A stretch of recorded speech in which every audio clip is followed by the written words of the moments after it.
कहा बिना कलश के प्राण प्रतिष्ठा कैसे होगी? किसी ने कहा बिना कलश के प्राण प्रतिष्ठा कैसे होगी? किसी ने कहा जब चुनाव ही प्राण हो तो सोचो कौन सी प्रतिष्ठा दांव पे लगी होगी।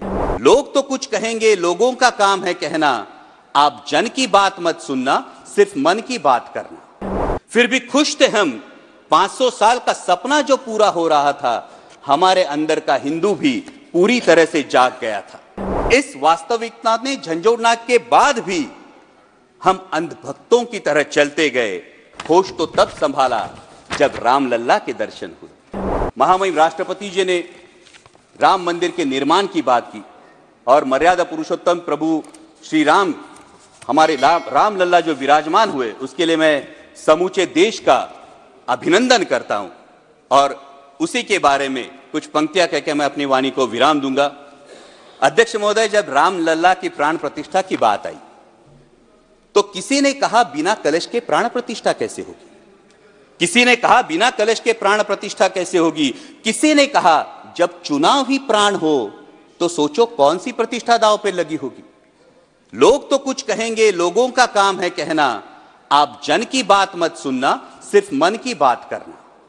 फिर भी खुश थे हम, 500 साल का सपना जो पूरा हो रहा था, हमारे अंदर का हिंदू भी पूरी तरह से जाग गया था। तो चल पड़े अयोध्या की ओर, रामलल्ला की दर्शन की आस लगाए। चल पड़े अयोध्या की ओर, रामलल्ला के दर्शन की आस लगाए। जो सामने नजारा देखा वो देखकर दंग रह गए। वो 3 मंजिले, 400 खंबे, 32 सीढ़ियां, जय श्री राम का नारा लगाते हुए हम सीढ़ियां चढ़ने लगे। रामलल्ला से क्या गुहार लगाए ये सोचने लगे। पहली सीढ़ी पर याद आई महंगाई, पहली सीढ़ी पर याद आई महंगाई, दूसरी पर देश में बढ़ती बेरोजगारी, तीसरी पर पत्रकारिता की चरण चुंबकता, चौथी पर सेंट्रल एजेंसीज की संदिग्ध भूमिका। हर सीढ़ी पर कुछ न कुछ याद आ रहा था, हर सीढ़ी पर कुछ न कुछ याद आ रहा था। कहीं 15 लाख का जुमला, कहीं किसानों का आक्रोश था, कहीं महिला कुश्तीगिरों की वेदना थी, कहीं सालाना 2 करोड़ रोजगारों का वादा था, कहीं बढ़ती सांप्रदायिकता थी, तो कहीं चुनिंदा पूंजीपतियों पर मेहरबान हमारी सरकार का चेहरा था। इस वास्तविकता ने झंझोड़ने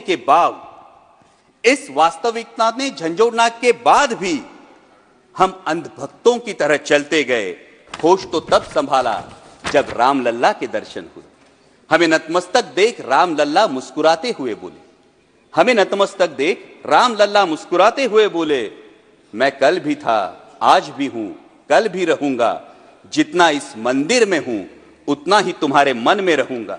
लेकिन याद रखना हमेशा मैंने त्रेता युग में रामराज जलाया था, तुम कलयुग में जीते हो जहां संविधान ने गणराज जलाया है। धर्म समाज का किनारा जरूर है, धर्म समाज का किनारा जरूर है, लेकिन देश एक बहती धारा है। किनारे को धारा के बीच में लाया तो प्रवाह अड़ जाता है, प्रगति के पथ से हट जाता है।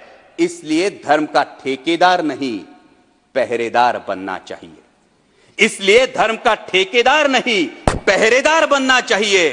तुम रहो न रहो, वो रहे न रहे, ये देश रहना चाहिए, देश का संविधान रहना चाहिए, देश का लोकतंत्र रहना चाहिए।